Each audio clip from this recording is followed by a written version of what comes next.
Team ni Kim Chu, wagi sa Magpasikat 2024 na panalunan para sa nasalanta ng Bagyong Christine, idodonate sa Hangga't Buhay.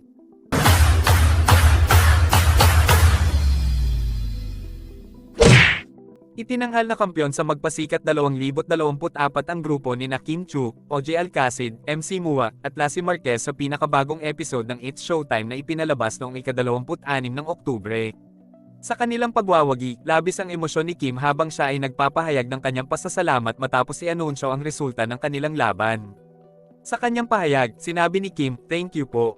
Gusto lang namin i-share na yung mapapanalunan namin. Hindi pa man namin alam yung nangyari sa Bagyong Christine, pero yung charity po talaga namin ay para sa Hangga't Buhay Foundation."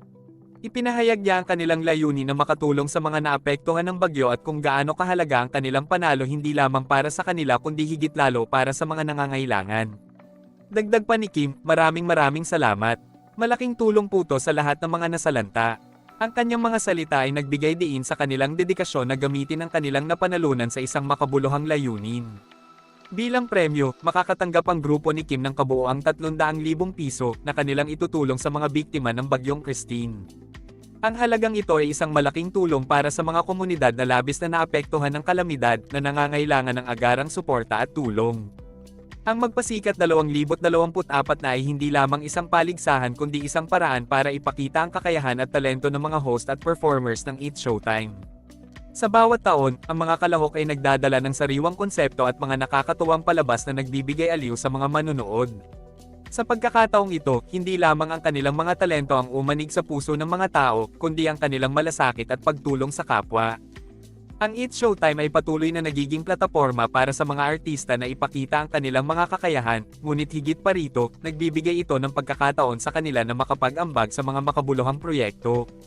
Ang pagkapanalo ni Kim, OG, MC Mua, at Lassie ay isang patunay na sa kabila ng saya at entertainment, may mga layunin silang mas mataas pa ang magbigay ng tulong sa mga nangangailangan.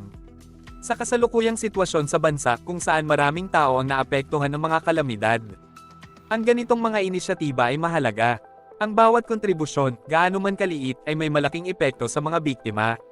Ipinakita ng grupo ang kanilang dedikasyon sa pagtulong at ang kanilang panalo ay isang inspirasyon para sa iba pang mga artista at tao na makilahok sa mga ganitong proyekto. Sa mga susunod na linggo, inaasahang ilalabas ng grupo ang mga plano kung paano nila ipapamahagi ang tulong mula sa kanilang napanalunan. Ang mga detalye ng kanilang mga proyekto ay tiyak na aasahang susubaybayan ng kanilang mga tagahanga at ng publiko. Sa kabuuan, ang kanilang pagkapanalo sa Magpasikat 2024 na ay hindi lamang isang personal na tagumpay kundi isang hakbang patungo sa mas malawak na pagbabago at pagtulong sa mga komunidad na nangangailangan.